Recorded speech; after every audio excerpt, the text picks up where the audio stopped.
ലോകകപ്പ് ഫുട്ബോളിൻ്റെ ആരവങ്ങൾ ലോകമെമ്പാടും മുഴങ്ങിക്കൊണ്ടിരിക്കുമ്പോൾ ഒരുപക്ഷെ രാഷ്ട്രീയ കാരണങ്ങളാൽ ഏറ്റവും ശ്രദ്ധിക്കപ്പെടുന്ന ടീം ഇറാനാണ്.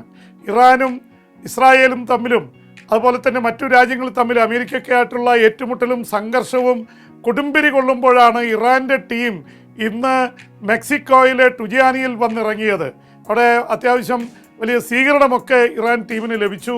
ഇറാൻ വലിയ രാഷ്ട്രീയ കാരണങ്ങളാൽ തന്നെ ഇറാൻ അമേരിക്കയിലാണ് ഫുട്ബോൾ കളിക്കാൻ പോകുന്നത്. അവർ താമസിക്കുന്നത് മെക്സിക്കോയിലാണെങ്കിലും ഓരോ മത്സരത്തിനും അവർ ടുജിയാനിയിൽ നിന്ന് അവർ പറക്കാനിരിക്കുകയാണ് അമേരിക്കയിലേക്ക്. ടുജിയാനിയിൽ അവരുടെ പരിശീലനം ആരംഭിച്ചു കഴിഞ്ഞു. ക്യാമ്പ് സെറ്റ് ചെയ്തിരിക്കുന്നത് അവിടെയാണ്. അമേരിക്കയിലെ ലോസ് ഏഞ്ചലസിൽ വെച്ചാണ്, കാലിഫോർണിയൻ സംസ്ഥാനത്തിലെ ലോസ് ഏഞ്ചലസിലാണ് ആദ്യ മത്സരം. ജൂൺ 15-ാം തീയതിയാണ്. 15-ാം തീയതി ന്യൂസിലൻഡുമായിട്ടാണ് അവർ ഏറ്റുമുട്ടുന്നത്. ഇനിയും അത് കഴിഞ്ഞാൽ പിന്നീട് 21-ാം തീയതിയാണ് കളി. ആ കളിയും ലോസ് ഏഞ്ചലസിൽ വെച്ചാണ് അവർ ഏറ്റുമുട്ടുന്നത് ബെൽജിയവുമായിട്ടാണ്. മൂന്നാമത്തെ കളി അമേരിക്കയിലെ സിയാറ്റിലിൽ വെച്ചാണ്. വാഷിങ്ടൺ സ്റ്റേറ്റിലെ സിയാറ്റിലിൽ ഏറ്റുമുട്ടുന്നത് ഈജിപ്തിനോടാണ്. ഏഷ്യയിലെ തന്നെ മറ്റൊരു ശക്തിയോടാണ് ഏറ്റുമുട്ടുന്നത്. എന്തായാലും ഈ മത്സരങ്ങൾക്ക് വലിയ തരത്തിലുള്ള രാഷ്ട്രീയ പ്രാധാന്യം കൈവന്നിരിക്കുന്നു. പ്രത്യേകിച്ച് അമേരിക്കയും ഇസ്രായേലും കൂടിയാണ് 100 ദിവസം മുമ്പ് ഇറാനിൽ ആക്രമണം തുടങ്ങിയത്. ഇറാൻ തിരിച്ചടിച്ചു. ആ യുദ്ധം ഏപ്രിൽ 8-ാം തീയതി അവർ വെടിനിർത്തൽ പ്രഖ്യാപിച്ചു. ഇപ്പോൾ വെടിനിർത്തലൊക്കെ പോയി നേരിട്ട് ഏറ്റുമുട്ടുന്ന തരത്തിലേക്ക് പശ്ചിമേഷ്യ മൊത്തം യുദ്ധത്തിൻ്റെ തരത്തിലേക്ക് നീങ്ങുമ്പോഴാണ് അവിടെ വേൾഡ് കപ്പിൻ്റെ ആരവങ്ങൾ മുഴങ്ങുന്നത്. അവിടെ പങ്കെടുക്കാൻ ഇറാൻ എത്തിയിരിക്കുന്നത്. ഇറാൻ്റെ ടീം അവിടെ അവരുടെ പ്രകടനവും കാത്ത് യുദ്ധത്തിനു നടുവിൽ ഇറാനിലെ കോടിക്കണക്കിന് ജനങ്ങൾ കാത്തിരിക്കുകയാണ്. രാജ്യത്തിൻ്റെ അഭിമാനം കാത്ത് അവർ വിജയം കൈവരിക്കുമോ ഇല്ലയോ എന്നുള്ളത് ഒരു ചോദ്യചിഹ്നമായിട്ട് നിൽക്കുകയാണ്. ന്യൂസിലൻഡും ബെൽജിയവും ഒക്കെ നല്ല ടീമുകളാണ്. ഈജിപ്തും അവർ 6 മത്സരങ്ങളിൽ ഇതുവരെ വേൾഡ് കപ്പിൽ 6 തവണ കളിച്ചിട്ടുണ്ട്. അതിൽ 1978-ലുണ്ട്, 98-ലുണ്ട്, 2006-ലുണ്ട്, 2014-ലുണ്ട്, 2018-ലുണ്ട്, 2022-ൽ കഴിഞ്ഞ വേൾഡ് കപ്പിൽ വരെ ഇറാൻ കളിച്ചു. പക്ഷേ ഗ്രൂപ്പ് മത്സരത്തിന് അപ്പുറത്തേക്ക് ക്വാർട്ടർ സെമിഫൈനൽ മത്സരങ്ങളിൽ കടക്കാൻ കഴിഞ്ഞിട്ടില്ല. പക്ഷേ ഇറാൻ്റെ പല താരങ്ങളും ശ്രദ്ധേയമായിട്ടുള്ള പ്രകടനം കാഴ്ചവെച്ചിട്ടുണ്ട്.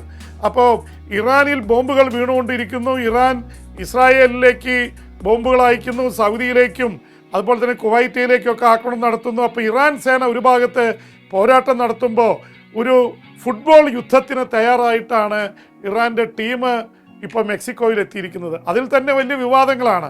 പ്രത്യേകിച്ച് ഇവർ യഥാർത്ഥത്തിൽ താമസിക്കേണ്ടിയിരുന്നത് ഈ ലോസ് ഏഞ്ചലസിന് അല്പം മാറിയുള്ള സംസ്ഥാനമായ അരിസോണയിലാണ്. ഗ്രാൻഡ് കനിയനൊക്കെയുള്ള ഇതിൻ്റെ അടുത്തുള്ള അരിസോണയിലാണ് അവർ താമസിക്കേണ്ടിയിരുന്നത്. ലാസ് വെഗാസിനൊക്കെ അടുത്തുള്ള സ്ഥലമാണ്. പക്ഷേ അവിടെ രാഷ്ട്രീയ കാരണങ്ങളാൽ അവരുടെ താമസത്തിന് സുരക്ഷാ ഭീഷണി ഉണ്ടെന്ന് പറഞ്ഞും അമേരിക്കയ്ക്ക് ഇറാൻ ടീമിനെ അവിടെ താമസിപ്പിക്കാൻ താല്പര്യമില്ലാത്തതുകൊണ്ടും ആ തരത്തിലുള്ള വിസ നിഷേധിക്കുകയും ടീം അംഗങ്ങൾക്കും അവരുടെ വളരെ അടുത്ത സപ്പോർട്ടേഴ്സായിട്ടുള്ള സപ്പോർട്ടിംഗ് സ്റ്റാഫിനും മാത്രമാണ് വിസ നൽകിയിട്ടുള്ളത്. അതുതന്നെ അവർ കളി കഴിഞ്ഞാൽ ആ ദിവസം തന്നെ മെക്സിക്കോയിലേക്ക് തിരിച്ചു പോകണം എന്ന വ്യവസ്ഥയിലാണ്. ഇറാൻ്റെ ഫുട്ബോൾ അസോസിയേഷൻ്റെ ഭാരവാഹികൾ, ടെക്നിക്കൽ സ്റ്റാഫ് തുടങ്ങിയിട്ടുള്ള ആർക്കും അമേരിക്കയിലേക്ക് പ്രവേശിക്കാൻ വിസ നൽകിയിട്ടില്ല. അമേരിക്ക ഇറാനെ ഇപ്പോഴത്തെ പ്രത്യേക സാഹചര്യത്തിൽ വേറെ വഴിയില്ലാത്തത് കൊണ്ട് അവിടെ കളിക്കാൻ അനുവദിക്കുന്നു. ഇറാൻ തങ്ങളുടെ കളികൾ കാനഡയിലേക്കോ അല്ലെങ്കിൽ മെക്സിക്കോയിലേക്കോ മാറ്റണമെന്ന് ആവശ്യപ്പെട്ടിരുന്നു. പക്ഷെ അതൊന്നും കേൾക്കാൻ ഫിഫ അധികാരികൾ തയ്യാറായില്ല. പ്രത്യേകിച്ച് 11 സ്റ്റേഡിയങ്ങൾ അമേരിക്കയിൽ തന്നെയാണ്.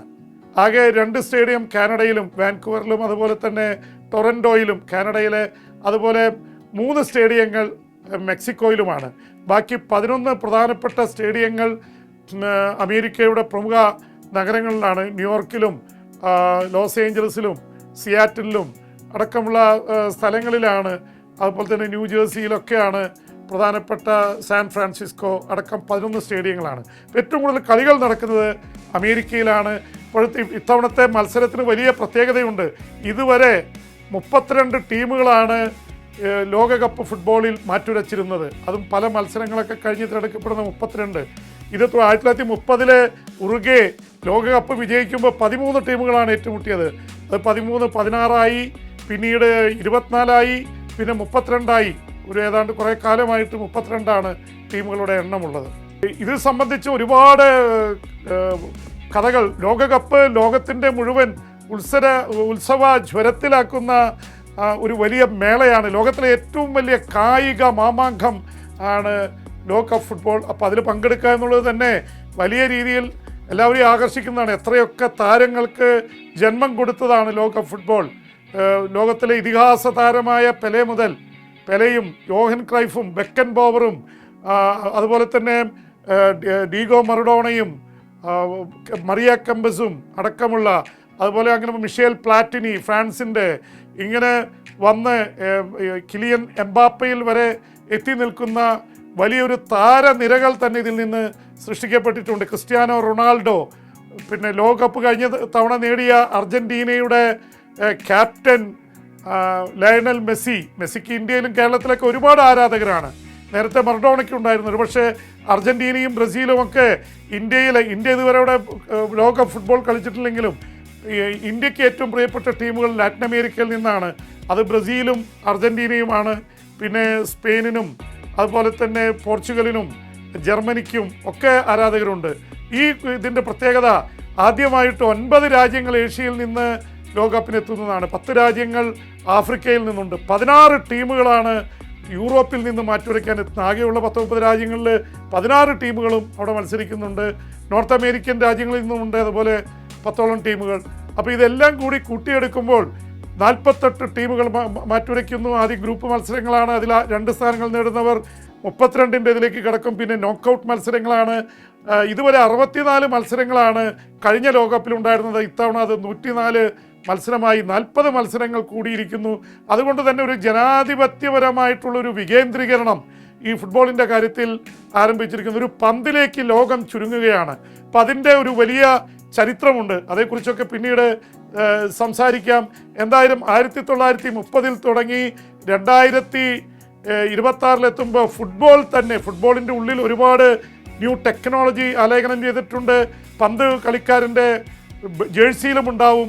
അപ്പോൾ അത് മുന്നോട്ട് ഇത് കൊണ്ടുപോകും തോറും കൃത്യമായിട്ട് എന്താണ് സംഭവിക്കുന്നത്, ഓഫ് സൈഡ് വെച്ചാൽ, ശരിക്കും ഗോളായില്ലെങ്കിൽ, അല്ലെങ്കിൽ എന്തെങ്കിലും തരത്തിൽ ഫൗളുകൾ നടന്നാൽ എല്ലാ നിമിഷം ഡാറ്റകൾ നൽകി അത് കൃത്യമായി വിഷ്വലൈസ് ചെയ്യാൻ പറ്റുന്ന തരത്തിലുള്ള വലിയ പ്രധാനപ്പെട്ട ഒരു ബോളുകളാണ് ഇപ്പോൾ 2026 ഒരു ഡിജിറ്റൽ ബോൾ എന്ന് വേണമെങ്കിൽ പറയാം പന്തുകളിൽ എത്തിയിരിക്കുന്നത്.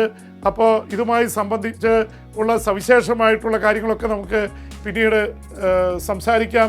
എന്തായാലും ഈ ലോകകപ്പ് ലിയോണൽ മെസ്സിയുടെയും ക്രിസ്ത്യാനോ റൊണാൾഡോയുടെയും അതുപോലെ കിലിയൻ എംബാപ്പയുടെയൊക്കെ പോരാട്ടത്തിൻ്റെ വേദികളാണ്. അതിൽ മെസ്സിയും അതുപോലെ തന്നെ ക്രിസ്ത്യാനോ റൊണാൾഡോയൊക്കെ അവരുടെ അവസാനത്തെ ലോകകപ്പ് എന്ന നിലയിൽ കൂടി ലോകം ഇത് വലിയ ആവേശത്തോടെയാണ് ഏറ്റുവാങ്ങുന്നത്.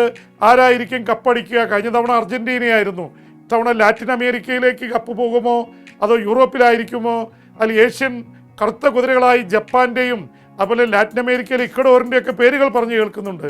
പക്ഷേ പരമ്പരാഗത ഇതായിട്ടുള്ള ഫ്രാൻസ്, സ്പെയിന്, പോർച്ചുഗൽ യൂറോപ്പിൽ നിന്ന്, അതുപോലെ തന്നെ ബ്രസീലും അർജൻറ്റീനയും ഇക്വഡോറൊക്കെ ലാറ്റിൻ അമേരിക്കയിൽ നിന്ന്, ആഫ്രിക്കയിൽ നിന്നുള്ള ടീമുകൾ, അതുപോലെ ഏഷ്യയിൽ നിന്നുള്ള ടീമുകൾ, ഏഷ്യയിൽ നിന്ന് സൗദി അറേബ്യയും ഖത്തറും അടക്കമുള്ള ടീമുകളുണ്ട്. ഖത്തറിലൊരു മലയാളി താരമായിട്ട് വരുന്നു എന്നുള്ളതും നമുക്ക് അഭിമാനിക്കാൻ വകയുള്ള കാര്യമാണ്. ഇന്ത്യ ഇതുവരെ കളിച്ചിട്ടില്ലെങ്കിലും ഒരു മലയാളി ലോകകപ്പിൽ വരുന്നു, അത് ഖത്തർ ടീമിൽ എന്നുള്ളതും ഈ തവണത്തെ പ്രത്യേകതയാണ്. കാത്തിരുന്ന് നമുക്ക് കാണാം.